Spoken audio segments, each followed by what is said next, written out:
일단은 마지막 12강 흥선대원군이 실권을 잡다 보도록 하겠습니다.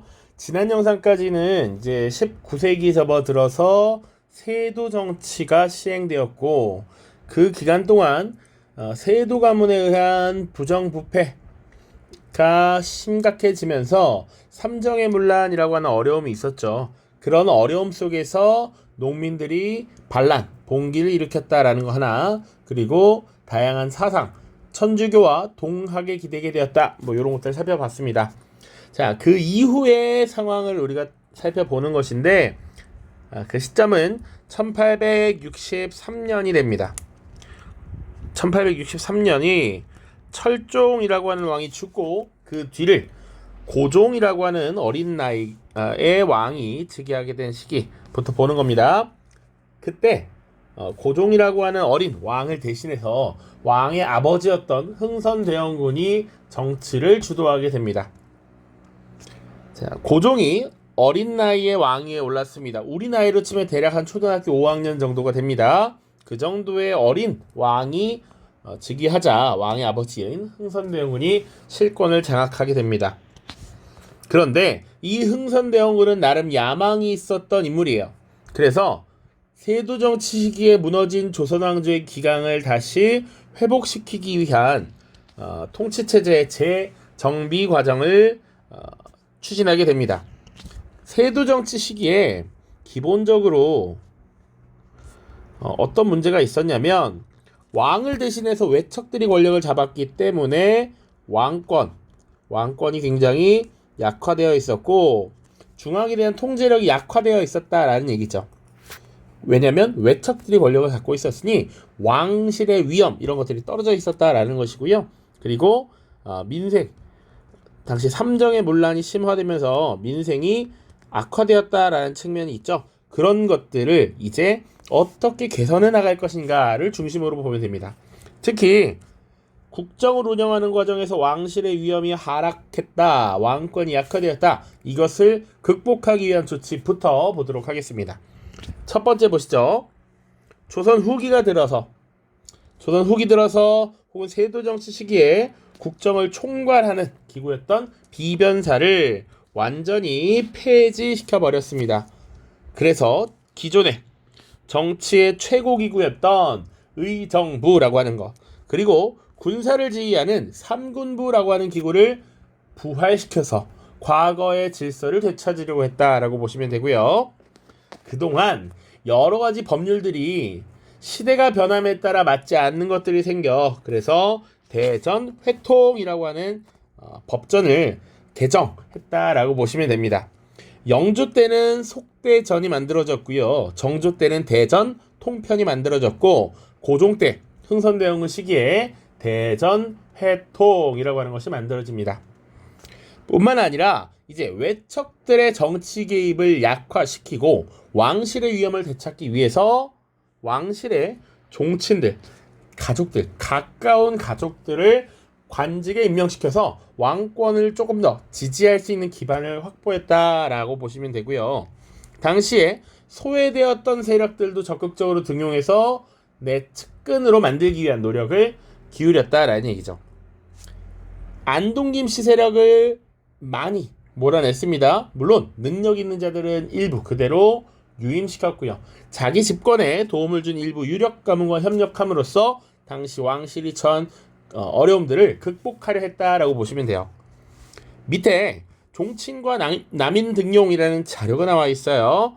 그래서 당시 흥선대원군이 국정을 맡고서 여러 대신들에게 말하기를 나는 천리를 끌어다 지척으로 삼고 높게 태산 쌓여있는 권력 세도 가문들을 깎아 평지로 만들고 남대문을 높여 3층으로 만든다. 이 말은 천리를 지척으로 만든다는 말은 종친을 높인다라는 뜻, 남대문을 3층으로 높인다 하면 남인을 첨거하겠다는 뜻, 태산을 평지로 깎는다 하면 세도정치 시기에 가장 강력한 힘을 가지고 있었던 노론 세력들을 억제하겠다, 이런 의미였습니다.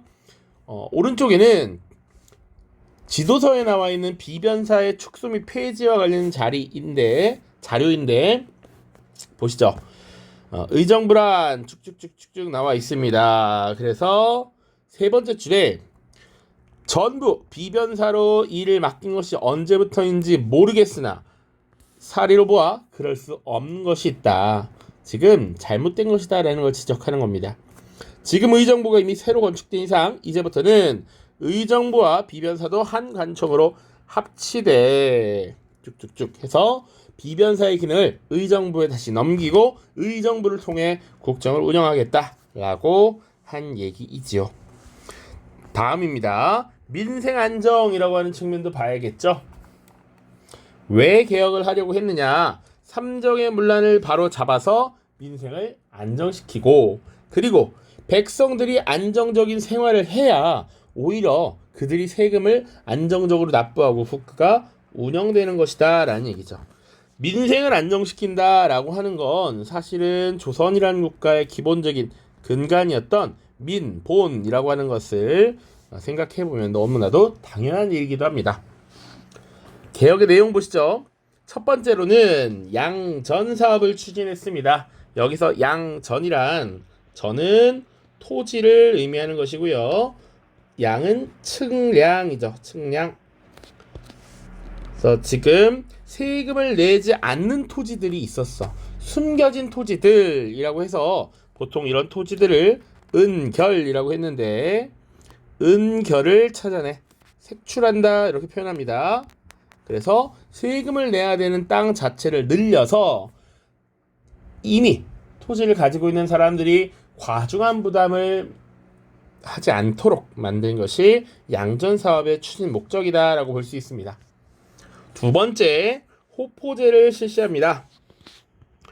호포제. 여기서 호는 항상 역사 속의 호는 보통 집이라는 의미입니다. 집집마다 군포를 내게 했다라는 얘기예요. 근데 원래 군포라는 건 성인 남성이 군대를 가지 않는 대신에 납부하던 것이 군포이고요. 원래 군포라고 하는 것은 양반들은 면제받는 것이 특징이었습니다. 그래서 군포의 징수 기준이란 원래 양반들은 특권계층으로서 배제되고 일반 양인들, 성인 남성이 되면 개인에게 군역의 의무를 다하도록 한 겁니다. 그 집에 성인 남성이 3명 있으면 3명치 군포를 내야 되고 10명 있으면 10명치 군포를 내야 돼. 그런데 일반 양인들에게만 이렇게 세금을 매기는 것이 당시 어려움이 있었다라는 얘기입니다. 그러니까 국가에서는 예산이 정해져 있는데 성인 남성이 제한되어 있어. 심지어 조선 후기에는 양반이 되는 루트가 다양했기 때문에 양반의 수가 급증해서 세금을 내지 않는 경우가 많았거든. 그래서 이 군포징수의 기준을 개인에서 가구로 변경하고 이제는 양반들에게도 군포를 부과시켰다라는 게 핵심입니다. 양반은 원래 면제받았지만 이제 더 이상 양반에게 특권을 주지 않겠다. 군포를 부과시켜서 군포를 납부하는 이 인원이 굉장히 늘어나게 되는 것이죠. 그래서 여러분들 그 자료도 있을 텐데 면제층 양반과 면제층 노비, 납부층 양인의 비율이 1792년과 1872년 어떻게 변화했는지 수업 때 이미 살펴봤습니다. 그래서 억울하게 시체에게 군포를 매기거나 갓난아이에게 군포를 매기는 이런 일을 없애도록 하였다라는 얘기죠. 그래서 지금 기본적으로 삼정의 문란 중에서 각각 전정의 문란을 해결하기 위한 조치 그리고 군정의 문란을 해결하기 위한 조치 그럼 자연스럽게 마지막은 환정, 환곡에 대한 해결 방안이겠죠. 세 번째, 사창제라고 하는 걸 시행합니다. 여기서 사창은 개인의 창고, 사사로운 창고를 의미합니다. 그래서 환곡을 이제 그 지역마다 국가기관에서 담당하는 것이 아니라 개인이 담당하게 하고요. 지역에 덕망 있는 인물이 중심이 되어 민간이 운영하는 제도로 개선을 했다. 그래서 원래 과거의 환곡은 국가에서 운영하다 보니 수령이나 향리가 중간에서 나쁜 짓을 하는 경우가 많았는데 그것을 막고자 했다라는 얘기입니다. 자, 네 번째로는 서원을 철폐합니다. 영조 때도 사실은 기존의 서원을 굉장히 많이 줄였습니다. 붕당 정치의 문제가 이 서원에서 발생한다라고 생각했기 때문이죠. 자, 그런데 조선 후기의 서원은 단순 붕당 정치의 문제만 가져온 것이 아니라 당시 이미 많은 면세의 특권을 누리면서 백성들을 수탈하고 그 경제력을 계속 키워나가는 변질된 모습을 보였어. 그래서 47개만 남기고 모두 없애버렸던 것이 흥선대원군의 조치입니다. 그러니까 수탈당하던 백성들은 굉장히 환영했고요. 다만 이 서원을 통해서 공부도 하고 세력을 길렀던 양반 유생들은 굉장히 반발하게 됐다라고 보시면 됩니다. 그래서 지금 흥선대원군의 내부적인 개혁 조치들을 쭉 봤는데요. 관련해서 교과서에 있는 자료들을 쭉 보시죠. 51쪽과 53쪽에 각각 나뉘어 있어서 함께 보도록 하겠습니다. 군포 납부와 관련된 군정의 문란을 해소하기 위해서 시행한 제도가 호포제였다라는 건데, 호포제 시행과 관련된 자료가 하나 있고요. 호포제에 반발하는 양반의 상소문도 있습니다. 자료 보시면 근래에 각골 군정의 폐단이 매우 심하다고 한다. 작년부터 흥선대원군의 분부가 있기 때문에 양반호는 노비의 이름으로 군포를 내게 했어. 그 양반도 군포를 내야 하는데 그동안 나름 특권층이었는데 이거 내는 것 자체가 뭐랄까요, 위신이 상한다고 느껴서 양반은 창피하지 않게 그래도 위험을 살릴 수 있게 노비의 이름으로 내라라고 하는 방법을 줬다라는 얘기입니다. 지금은 백골, 시체나 황구, 갓난아기에게 군포를 매기는 그런 것들에 대한 원성이 없으니 각도에 알려서 이것을 오래된 법으로서 삼아라 라고 하는 얘기. 양반은 뭐라고 반발을 했느냐? 호포제가 시행되면서 등급이 문란해져서 벼슬아치나 선비나 하인이나 천인들이 똑같이 취급되고 상하의 구별이 없어졌으니 너무나도 한탄스럽습니다. 쭉쭉쭉 이렇게 반발을 하고 있다. 해설도 읽어보시고요. 서원철폐와 관련해서도 자료가 있습니다. 대원군은 당시 공자를 모시고 제사 지내는 만동묘를 철폐하였고 서원의 만드는 폐단을 싫어하여 각도에 명하여 서원도 철폐하도록 하였다. 수만 명의 선비들이 대궐 앞에 모여 만동묘와 서원을 다시 세워줄 것을 요청하니 대원군이 크게 노하여 한성부의 조례와 병졸로 하여금 그들을 한강 밖으로 몰아내게 했고 마침내 천여 개소의 서원을 철폐하고 47개만 남겼습니다. 백성들이 지금 더 나은 삶을 살 수 있다면 지금 이 서원 철폐 조치를 절대 바꾸지 않겠다라고 하는 대원군의 강력한 의지가 남겨진 여러 사료들이 있습니다. 자, 그 다음 경복궁 중건 보시죠. 자, 경복궁 중건은 목적이 심플합니다. 임진왜란 때 불타버린 경복궁을 다시 세워서 왕실의 권위를 높이고자 한 거예요. 광해군 때도 사실은 궁궐을 다시 만들기 위한 노력이 있었는데 사실 물가가 굉장히 오르고 중간에 사고도 있고 그래서 제대로 복구하지 못했습니다. 그것이 그대로 이어져 오면서 사실상 창덕궁이라고 하는 세컨드 궁에서 계속 왕이 생활하고 있었죠. 그것을 회복해야겠다라고 여긴 겁니다. 근데 궁궐을 짓는다는 건 엄청난 대공사이죠. 그래서 많은 재정이 필요한데 그 재정을 마련하기 위한 방법이 신통치 않아. 그래서 당시 원납전이라고 하는 일종의 기부금을 걷습니다. 그런데 원래 초기에는 기부금의 성격을 가졌어요. 그래서 원해서 납부하는 돈이었습니다.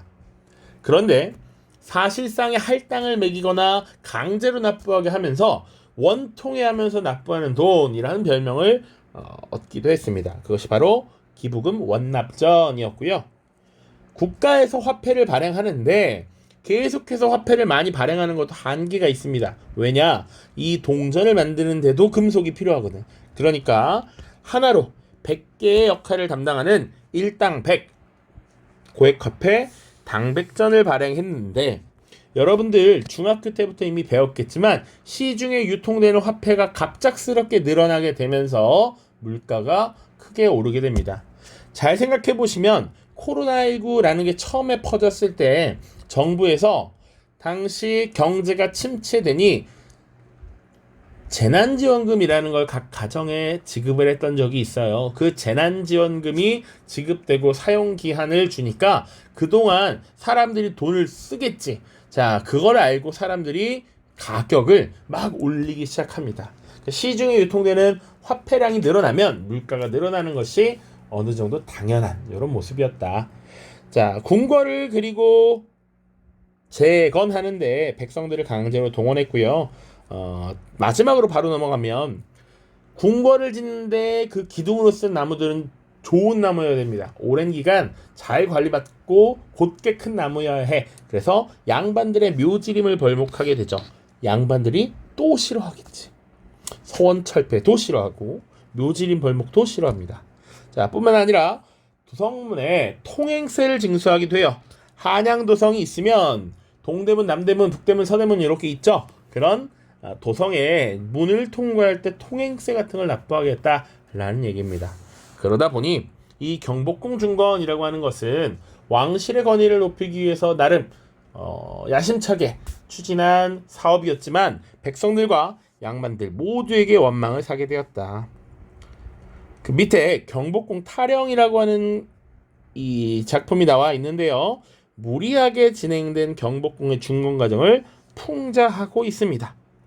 뭐 돌을 어디서 가져왔느니 나무를 어디서 가져왔느니 이런 비꼼, 비아냥 이런 것들이 같이 포함되어 있어요. 자, 마지막으로는 이제 서구 열강이 접근해 오다라는 주제를 살펴볼 겁니다.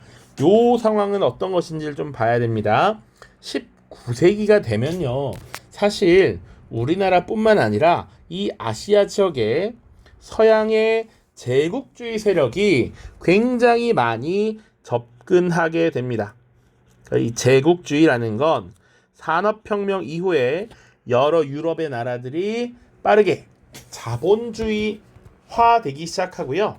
공장을 만들어서 대규모의 대량 생산을 하고 그것을 판매하기 위한 시장, 원료의 공급지 같은 것을 찾기 위해서 아시아나 아프리카 지역에 식민지를 개척해 나가는 이런 경향성을 제국주의라고 우리가 보통 얘기하죠.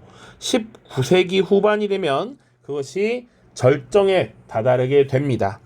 그래서 이 유럽의 여러 나라들은 당시 동아시아에도 진출하게 돼요. 그래서 중국에 일본에도 각각 진출을 하게 되죠. 이걸 꼭 암기해야 되는 것은 아니지만 중국은 아편전쟁이라고 하는 것을 영국과 벌이게 되면서 결국 패배했고요.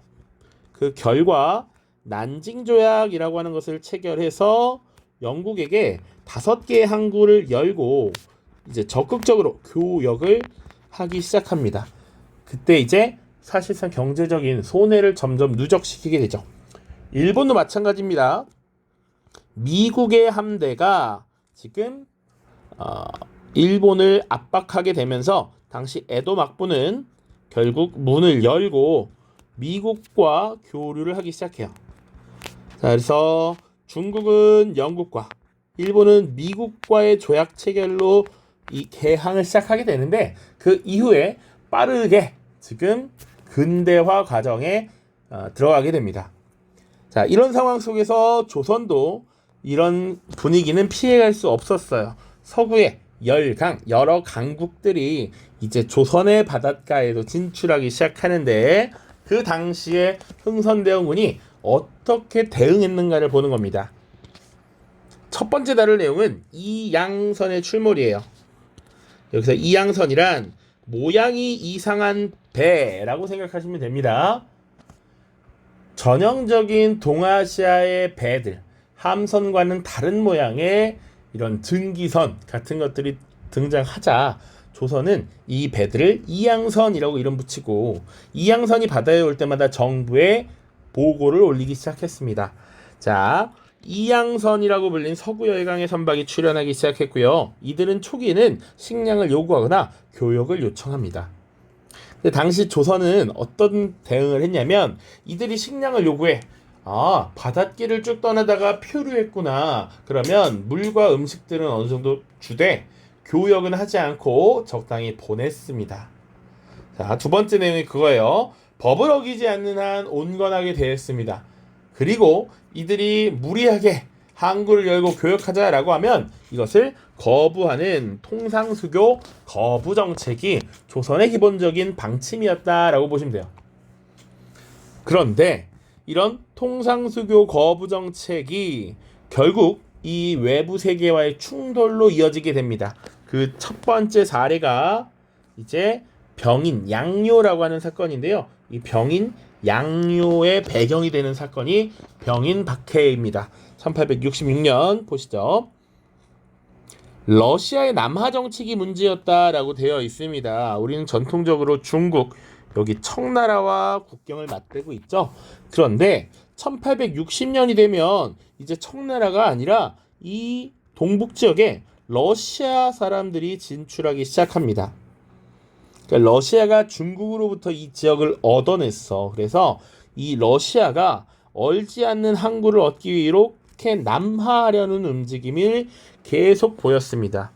러시아가 남하에 오자 우리는 그동안 바라보던 중국인들, 일본인들 말고 왜 이렇게 키가 크고 코가 큰 서양 사람들을 만나게 되니 걱정이 되는 것이죠. 그래서 이 러시아 세력의 남하를 막기 위해서 우리나라에 선교사들이 많이 들어와 있었는데 우호적이었던 게 프랑스였거든. 그래서 프랑스와 동맹을 맺어서 러시아에 대응하고자 당시 활동하던 프랑스 신부와 접촉을 했고요. 프랑스와의 동맹을 통해서 러시아를 견제하려고 했는데 그 작전에 실패하게 됩니다. 그래서 성과를 거두지 못했어요. 그런데 당시 흥선대원군이 그동안 통상수교 거부해왔고 성리학적 질서를 강조했는데 물밑으로는 프랑스랑 접촉하려고 했다라는 게 들통나면 또 문제가 되죠. 그런 것들이 복합적으로 작용해서 당시 천주교를 대대적으로 탄압하는 병인 박해라고 하는 사건이 발생하게 됩니다. 자, 이때 선교사 9명, 프랑스 선교사 9명, 그리고 천주교 신자가 대략 한 8,000명 정도가 죽음을 당하게 돼요. 대대적인 탄압을 당하게 됩니다. 그리고 이 선교사 살해, 그리고 천주교 탄압 이런 것들을 빌미로 삼아서 당시 프랑스가 침입을 해옵니다. 그 사건을 병인 양요라고 해요. 같은 해에 벌어집니다. 병인 박해가 원인, 결과 병인 양요 이렇게 보시면 됩니다. 오른쪽에 여러분들 교과서에 있는 자료가 그대로 나와 있는데 조선 정부의 천주교 탄압이라고 되어 있습니다. 사실 천주교라는 건 이미 18세기부터 남인들에 의해서 서학으로 소개되고 전파되기 시작했습니다. 그 중에 프랑스 선교사들이 좀 들어와 있었어요. 당시 흥선대원군은 러시아의 남하를 막기 위해 프랑스와 조약을 맺으려고 했었고요. 그런데 그것이 실패하자 지금 선교사를 처형하고 신도들을 탄압했다라고 나와 있습니다. 밑에 설명 보시죠. 천주교 신자 남종삼을 사형에 처해야 하는 이유를 밝힌 글입니다. 승정원의 고위 관료를 지냈던 그는 프랑스 신부와 흥선대원군의 만남을 주선했지만 실패했습니다. 그러자 대원군은 자신이 천주교도와 접촉하고 있다는 사실이 드러날 것을 우려해 프랑스 신부를 비롯한 수많은 천주교 신자를 처형했습니다. 그래서 이 박해가 계속돼서 8,000명가량이 지금 처형이 되었다라는 얘기죠. 자, 뿐만 아니라 이 미국 상선과의 충돌도 있습니다. 당시 미국의 무역선이었던 제너럴 셔먼호가 당시 대동강을 거슬러서 평양 인근까지 진출하게 됩니다. 그리고 통상을 요구하면서 무력 도발을 벌였거든요. 그래서 당시 평양의 관료들과 백성들이 합심해서 배를 불태우는 사건이 발생합니다. 이때 이 사실이 뒤늦게 알려지면서 미국이 이것에 대한 책임을 묻고 조선을 개항시키겠다라고 하면서 쳐들어오게 되죠. 그 사건이 신미양요입니다. 신미양요, 이것은 5년 뒤인 1871년에 일어나게 됩니다. 그래서 병인양요나 신미양요를 겪으면서 사실은 서양 세력과 충돌이 발생했고요. 이것을 막아냅니다. 막아내고 조선이라는 나라는 더 강력하게 문을 걸어 잠그게 되죠. 그러나 몇 년 뒤에 일본에 의해서 강제로 문이 열리게 되면서 우리도 근대화의 과정으로 나아가게 될 겁니다.